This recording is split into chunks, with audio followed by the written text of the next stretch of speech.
जुदि नोंथाङा PF नि पासवर्डखौ बावोबा बेखौ बोरै गोदानै रिकभार खालामनो हायो। हेल' लोगोफोर, नोंथांमोननि सिगाङाव मोनसे गोदान भिडिअ लाना फैबावलायबाय।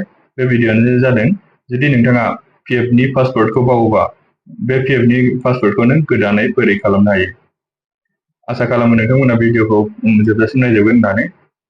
थ' होनबा आं नोंसोरनो मबाइलनि गेजेरजों बानायना खोन्थालांसै। जुदि नोंथाङा PF नि पासवर्डखौ बावोबा बोरै बेखौ गोदानै क्रिएट खालामनो हायो। बेनि थाखाय जोङो फार्स्टआव मबाइलाव थांसै, मबाइलनि ब्राउजाराव थांनानै लिरदिनि ij5qz बेनि उनाव सार्च खालामनोसै। सार्च खालामखांनायनि उनाव बेबायदि इन्टारफेस फैगोन लोगोफोर। होमबा जोङो नैबाव थुनसै UAN, बेयाव थुना हो लोगोफोर।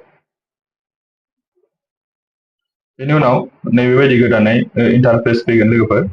दा होमबा बे अकेआव थुनानै नैबेयाव फरगट मोनसे अपसन मोनगोन, बेयाव थुनानै हो लोगोफोर। फरगट थुखांनायनि उनाव नैबेबायदि फैगोन बेयाव गोजौआव इन्टार UAN बा नोंनि PF नि नाम्बारखौ होनांसिगौ बेयाव।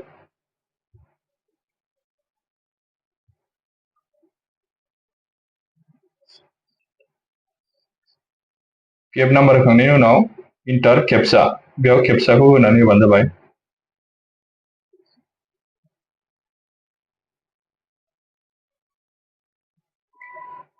बेनि उनाव साबमिटआव थुनानै हो लोगोफोर। साबमिटआव थुखांनायनि उनाव दसे लडिं जायो आरोना। बेनि उनाव गोदानै बेबायदि पेज फैगोन इन्टार इउर डिटेल्स, बेयाव मा होनांगौ नेम, डेट अफ बार्थ, जेन्डार, बे मोनथाम डिटेल्सखौ फिल खालामना होनो थिनदों लोगोफोर। होमबा फार्स्टआव नेमाव गावबा गावनि नामखौ होनो थिनदों।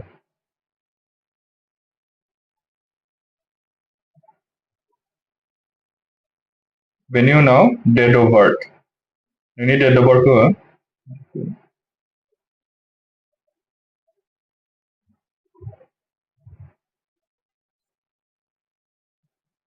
डेट अफ बार्थ होखांनायनि उनाव जेन्डार, नों हिन्जाव ना हौवा बेखौ सेलेक्ट खालामना होबानो जाबाय।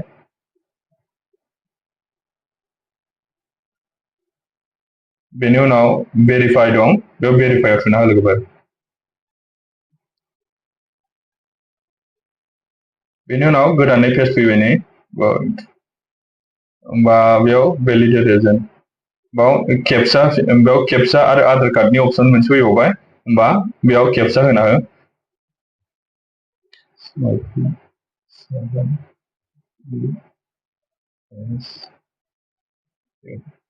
ओमफ्राय केप्चा होखांनायनि उनाव आधार कार्ड नाम्बार, बेयाव नोंनि आधार कार्ड नाम्बारखौ होबानो जाबाय।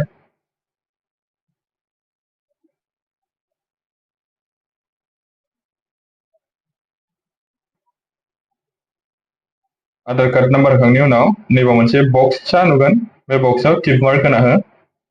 ओमफ्राय गाहायाव फैनानै भेरिफाइनि अपसन नुगोन, बे भेरिफाइआव थुना हो लोगोफोर।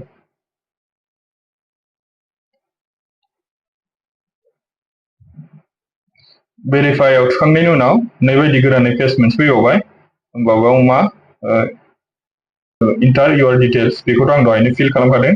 दा गाहायाव ओंखारबावबाय भेलिडेट एगेइनआव आधार कार्ड नाम्बार, बेखौबो आं होखांबाय। दा गाहायाव मा होदों आधार लिंक मबाइल नाम्बार, नोंनि आधार कार्डजों लिंक थानाय मबाइल नाम्बारखौ बाव होनो थिनदों। होमबा आं आंनि आधार कार्डजों लिंक थानाय मबाइल नाम्बारखौ होनोसै लोगोफोर।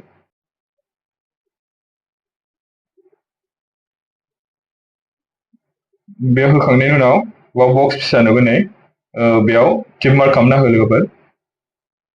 बेनि उनाव गेट अटिपि आव थुना हो। गेट अटिपि नि अपसन नुगोन, गेट अटिपि आव थुना हो।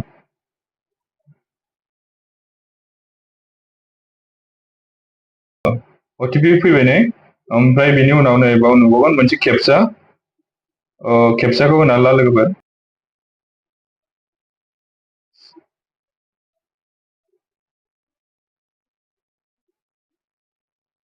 केप्चा होखांनायनि उनाव दहायनि फैनाय अटिपिखौ होबानो जाबाय।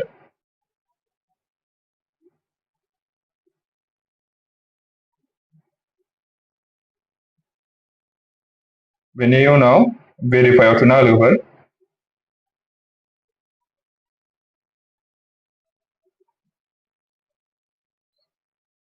बेनि उनाव गोदानै नैबेबायदि पेज मोनसे फैबावगोन। होमबा बेयाव मा होदों आधार कार्ड नाम्बार बेखौथ' होखांबायानो। निउ पासवर्ड बेयाव नोङो मा पासवर्ड दोननो बेखौ होबानो जाबाय, गावबा गाव क्रिएट खालामनानै लाबानो जाबाय आरो ना लोगोफोर। गोदान पासवर्ड क्रिएट खालामसै।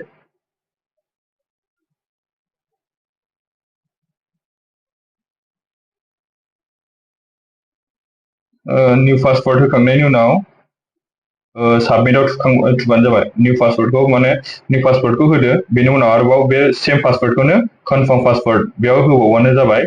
बे होखांनायनि उनाव साबमिटआव थुना हो लोगोफोर।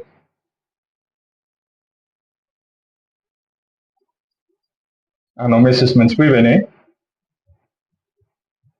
साक्सेसफुल जानायनि मेसेज फैबाय लोगोफोर। नैबेबायदि बेनि उनाव नैबेबायदि इन्टारफेस फैगोन आरो ना लोगोफोर। दा होमबा साक्सेसफुल जाबाय होननानै शो खालामबाय नै लोगोफोर। दा बेनोमोन लोगोफोर दिनैनि भिडिअ'आ। जुदि नोंथांमोना भिडिअ'खौ मोजां मोनदोंबा लाइक, कमेन्ट, शेयार खालामनो दाबाव। आरो बे भिडिअ'खौ जुदि नोंथांमोना फेसबुकआव नायदोंबा फेसबुक पेजखौ फल' खालाम। आरो जुदि बे भिडिअ'खौ नोंथांमोना इउटुबाव नायदों बा इउटुब चेनेलखौ साबस्क्राइब खालाम।